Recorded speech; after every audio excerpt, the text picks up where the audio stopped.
uncle to Sophia Momodu, the mother to the daughter of Nigerian music star, David Adeleke aka Davido, has given reason why her niece could not accept to stay at the family house of Adeleke she was offered as accommodation in Lagos State.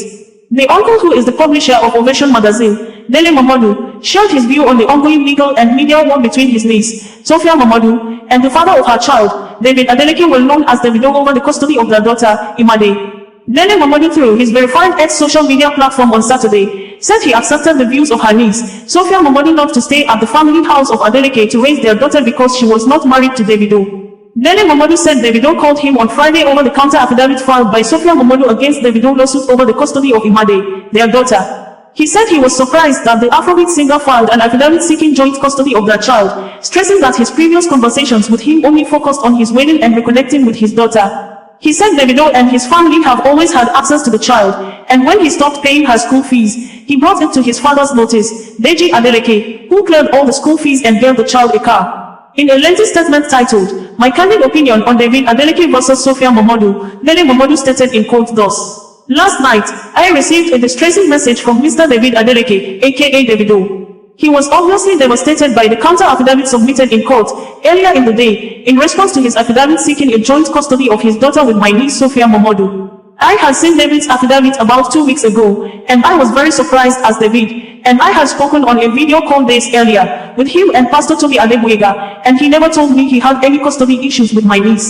So you can imagine my confusion to find out via social media and subsequently confirmed by my niece that he had filed an action in court seeking joint custody of their daughter. During the referenced video call, we were all very excited about his forthcoming wedding ceremony, an event our family congratulated him on. Prior to this, David had told me he eventually spoke to their daughter after a long lull of about 2 years. He was very happy and excited, so I thought everything was settled, and he and Sophia would now have the opportunity to take maximum care of their daughter. I offer special thanks to David's dad, Dr. Adedeji Adeleke, for his kindness and support for our daughter during the period of David's absence. I had also taken Sophia and their daughter to my very dear friend, Governor Ademola Adeleke, seeking his intervention. To the best of my knowledge, there was never a problem of joint custody. The People's Democratic Party chieftain disclosed that the problems between his niece and Davido were mainly about financial support, including school fees, accommodation, and a nanny's salary. He noted that the main issue was the payment of accommodation, which Sophia suggested that Davido should pay half while she also paid half of the rent. Momodu revealed that the Afrobeat singer rejected the offer and said he would only be paid 5 million naira per annum, which was not up to her demand. The issues were non-payment of school fees for several sessions, non-payment of accommodation and salaries of a nanny. There was no car dedicated to David's daughter, and so on. Mercifully, I mentioned all to Dr. Adedeji Adeleke and he responded positively, like a true grandfather.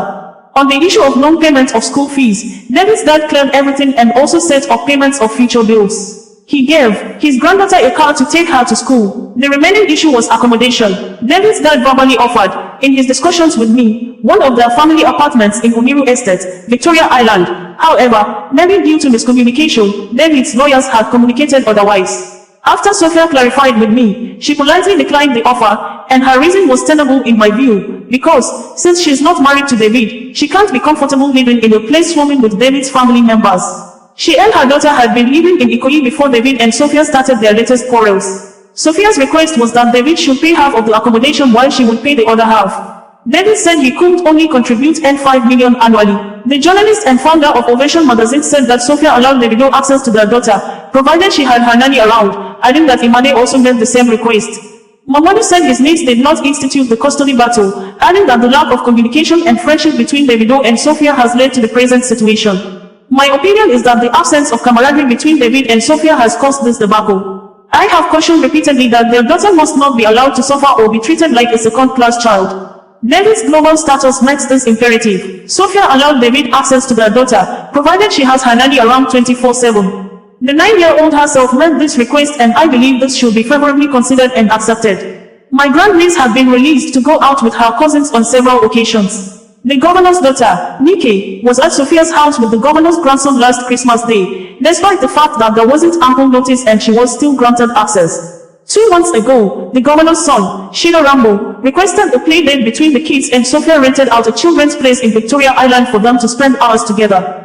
The only time she couldn't join her father's family was when her grandfather requested to go on vacation with her for 3 weeks last year, as the notice was too short, and Sophia had already paid for their own trips, due to a lack of communication between the parents. Momodu, therefore, urged both parties to prioritize their daughter's well-being and compromise on custody and financial responsibilities and urged them to avoid rhetorics in the media.